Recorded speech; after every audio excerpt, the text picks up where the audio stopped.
Vamos conversar com a nossa convidada. Chama-se Yvette Mac.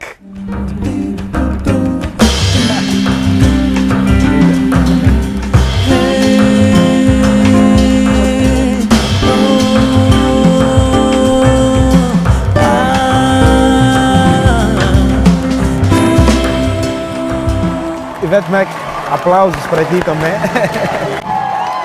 Pelo brilhante trabalho que tem estado a desenvolver em prol da saúde pública, saúde mental, que são questões relevantes e que o livro, sem dúvidas, nos leva a conhecer. Como é que está de saúde? Muito bem. Uhum. Depois do teu convite, não podia estar bem. Nós estar também melhor. ficamos muito felizes por recebê-la aqui para falar sobre este livro. Desestresse, hábitos simples para cuidar da saúde mental e construir uma carreira gratificante. Neste livro, a autora descreve vários assuntos, saúde mental, mas também descreve um síndrome, que é burnout, o conhecido síndrome de esgotamento profissional, que a descreve como um fenómeno comum, com 3 em cada 4 profissionais afetados. E a minha pergunta é essa: por que é que, na tua opinião, o burnout continua a ser tão subvalorizado e pouco discutido em contextos profissionais? Obrigada mais uma vez.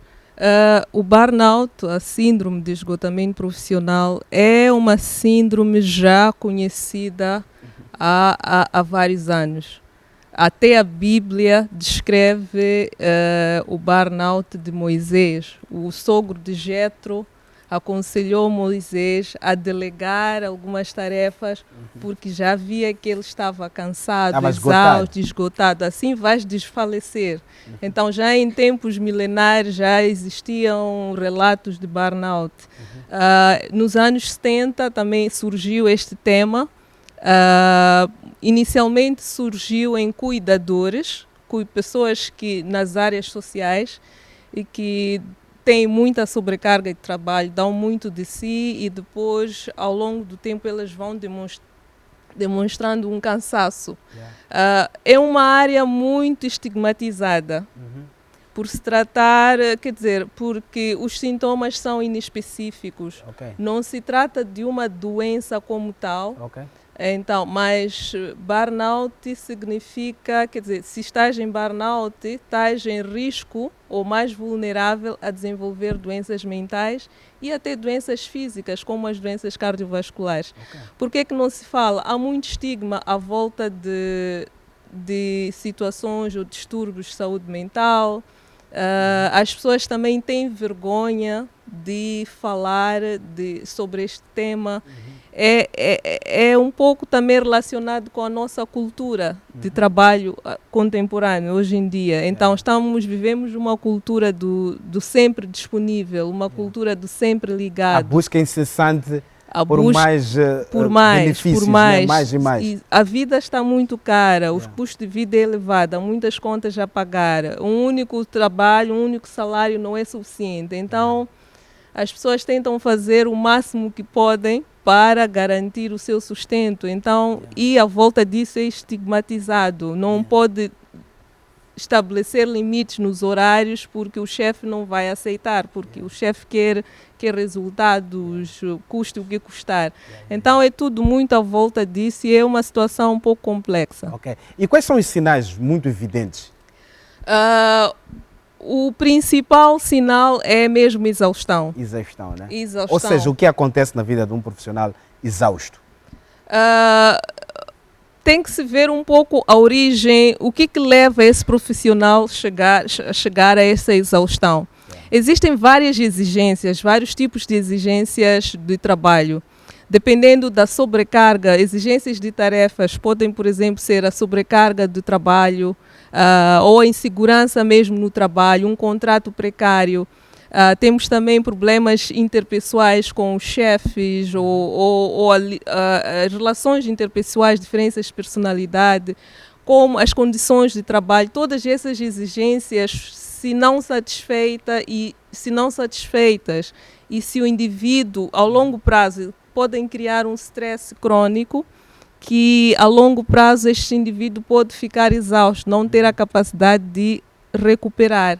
Isso afeta também o desempenho profissional, né? O desempenho desse profissional.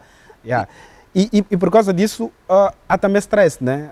O stress é um outro aspecto que, aliás, a obra liga o stress crônico a uma reação inflamatória e generalizada. E por isso eu pergunto que implicações tem esta ligação na forma como encaramos a saúde mental e física como dois mundos separados. Tem que haver stress. Para ter burnout, o indivíduo tem que ter stress, tem que estar sob stress crônico, prolongado, frequente e de grande intensidade. Quer dizer, é um stress prolongado. Então, ou seja, todos os dias stress. Exatamente. Durante 30 dias, é muito. Exatamente. Então, o stress em si não é de todo mal. O stress ajudou-nos os nossos antepassados a sobreviveram. Então, a fugir dos predadores. Só que a reação do stress é que é prolongada, é que cria esta exaustão, porque a libertação de hormonas, o cortisol, a adrenalina, a noradrenalina, que tem efeitos diretos sobre o cérebro, sobre o coração e vários órgãos, e criando este desequilíbrio, esta inflamação crônica. E isto leva a que o indivíduo, a longo prazo, ele acaba ficando doente, exausto, com as energias esgotadas, né? Sem vontade de trabalhar, e até cria o nosso corpo é inteligente, porque muitas vezes há indivíduos, por exemplo, desenvolvem uma fobia ao trabalho.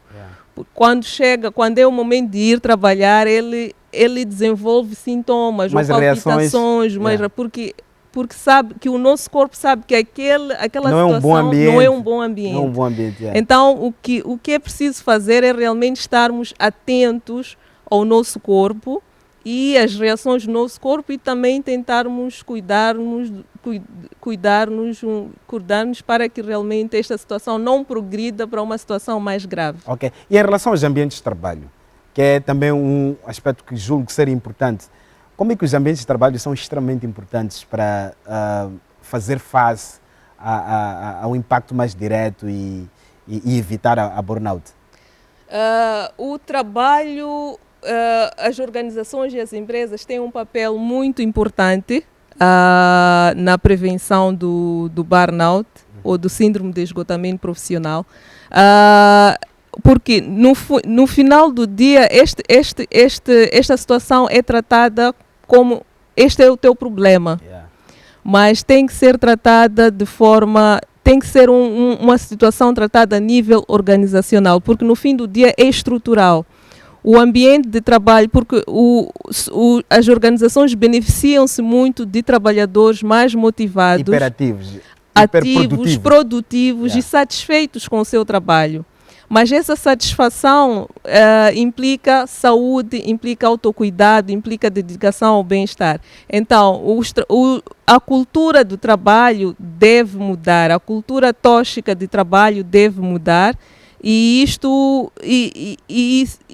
as organizações têm muito a ganhar. Retêm mais pessoal, porque num ambiente tóxico, os indivíduos têm há muita rotatividade. Sim. E isto tem implicações até para os ganhos econômicos da empresa e do país. Afeta a faturação, afeta o desempenho da organização. E o livro também nos desafia a pensar muito, acho que de certo modo a doutora Ivete acabou por falar disto, desafia-nos a refletir sobre o estilo de vida contemporâneo e o autocuidado.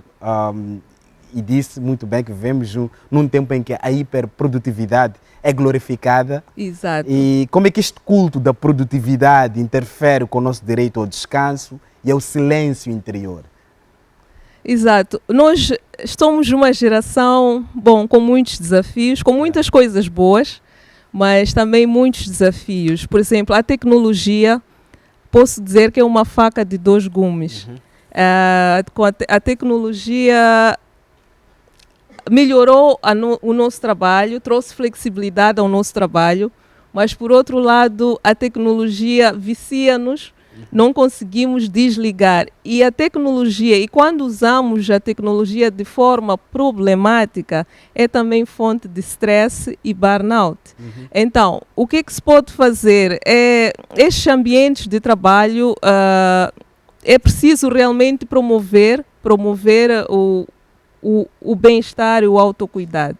É preciso Férias, descanso, exatamente. fim de semana, uma conversa desinteressante. Exatamente. Então, no livro eu proponho a regra dos 5D, que é um conjunto de regras, conjunto de hábitos, pilares para o autocuidado. Ou uma vida mais equilibrada, né? Exatamente.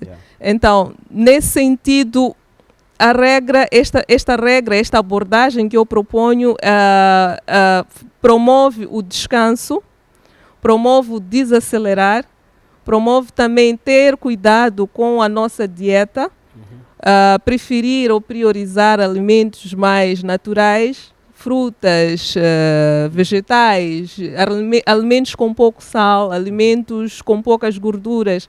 Estes são alimentos que realmente alimentam até o cérebro. Portanto, os 5D, estamos a falar de desacelerar, desconectar, descansar, dieta anti-stress e Dharma.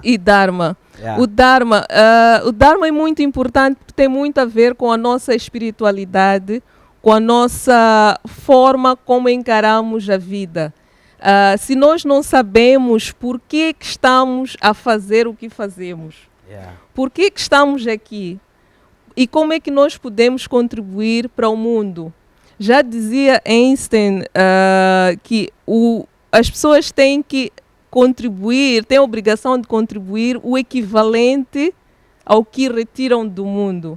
Então, se o mundo me dá, então eu tenho esta obrigação de contribuir. O que é que eu posso fazer para o mundo? Qual é a minha missão? Refletir sobre estas coisas. E isto é que vai nos dar a motivação necessária para acordar todos os dias, mesmo perante os desafios, e conseguir superar estes desafios da melhor forma, se tivermos clareza no nosso Dharma. Pois. Lá está, acho que isso desafia-nos a redefinir o sucesso pessoal, né? Exatamente. O que isso significa? Redefinir o sucesso pessoal e profissional para que este inclua efetivamente o bem-estar mental. Exato. O que é necessário, o que o livro sugere nesse sentido? Porque a saúde não é só a ausência de doença. Sim. A saúde, quer dizer, não é só a ausência de doença, é estar completamente bem, física e mentalmente. Então, o livro sugere mesmo a redefinição do que é a nossa relação com o trabalho. O trabalho não pode custar a nossa saúde. Se é que isso acontece, há necessidade de mudar alguma coisa. Então, por isso é que temos que priorizar o bem-estar, priorizar o equilíbrio ou estabelecimento de limites entre a vida pessoal e a vida profissional, os horários do trabalho, saber, claro, os horários do trabalho, descansar, quando é hora de descansar, é descansar mesmo, porque descansando nós regeneramos, recuperamos e no dia seguinte estamos melhor preparados para melhorar a produtividade e até para encarar os desafios do trabalho. Claro. Então, navegando um pouco pela regra dos 5D, dá um caminho para melhorar ou até reescrever a relação com o trabalho. Agora, é também uma resistência muito grande à pressão social. Exato. Como lidar com a pressão social? Eu penso que é um processo, é um desafio. Eu penso que, na minha opinião, temos que falar mais. Há muita... É uma pandemia, eu diria que o burnout é uma pandemia silenciosa. Mas se nós falarmos mais, se mais pessoas falarem sobre os riscos do burnout, que levam até à morte em casos graves, eu penso que é algo que a sociedade pode até mudar. Quer dizer, porque quanto mais falarmos, quanto mais divulgarmos sobre a existência do burnout e que devemos fazer alguma coisa, porque isto afeta famílias, afeta indivíduos e afeta até a produtividade e a economia dos países. Então, eu penso que começando pela disseminação da informação é o primeiro passo. Mais tarde, eu acho que se calhar, quem sabe, podemos evoluir até para uma lei para o direito a desconectar, mas isso já são São outros numa processos, fase né? mais avançada, mas primeiro eu acho que tem que haver uma consciência de que este problema existe. Ok. Podemos assumir que nos próximos anos poderá ser o burnout e a questão da saúde mental poderá ser um problema de saúde pública? Já é um problema de saúde pública. No passado, os nossos antecessores lutaram pelas melhores condições de trabalho, né? Horário digno, salário digno. Hoje nós estamos a lutar pela nossa autonomia, o nosso direito a desconectar. Então são desafios atuais, já é um problema de saúde pública, já é causa de doenças cardiovasculares. Precoce, não é? De forma precoce. Exatamente, já vemos jovens exaustos com AVC nos hospitais, com hipertensão, numa fase muito, muito precoce da sua vida. É o stress. E o stress, se for a ver, o stress é causa de 90% das nossas doenças, das doenças que afetam os seres humanos. Então, se nós temos que levar o stress, priorizar até a redução ou o relaxamento e a redução do stress como uma medida, como uma intervenção de prevenção de saúde pública e até de promoção de saúde. Porque remediar custa caro, mas se nós prevenimos é melhor, muito né? mais a prevenção é o melhor sustentável. remédio. Sim. E a doutora falou das tecnologias, das redes sociais, da internet. É muita pressão também por via das redes sociais. Eu queria que elaborasse um pouco mais sobre isso. Estamos a terminar a nossa conversa. Como é que as redes sociais são uma pressão muito grande e podem causar transtornos graves para a saúde mental? Mesmo a terminar. Sim, as redes sociais são uma causa de transtornos mentais e muito até para as crianças, para os adolescentes. Quando chegaram as redes sociais, nós não estávamos preparados para lidar com tanta informação. As redes sociais causam distrações, falta de foco, concentração até no trabalho e para as crianças e adolescentes até problemas de desenvolvimento. Então são uma causa mesmo, chama-se até o stress derivado das redes sociais ou da tecnologia, chama-se tecnostress. É uma causa muito importante de burnout e é preciso realmente criar momentos para desligar, para desconectar, e isso é que nos vai ajudar também a reduzir, a ter uma melhor qualidade de vida. Pois. Não perder, uma sugestão de leitura para os nossos telespectadores, lançamento aqui em Maputo, 3 de julho, 17h30, a não perder. Parabéns por esta obra. Obrigado. Obrigado. Boas leituras a todos. Nós ficamos por aqui até quinta-feira. Leiam bons livros, vejam bons filmes, escutem boa música. Até lá. Uau!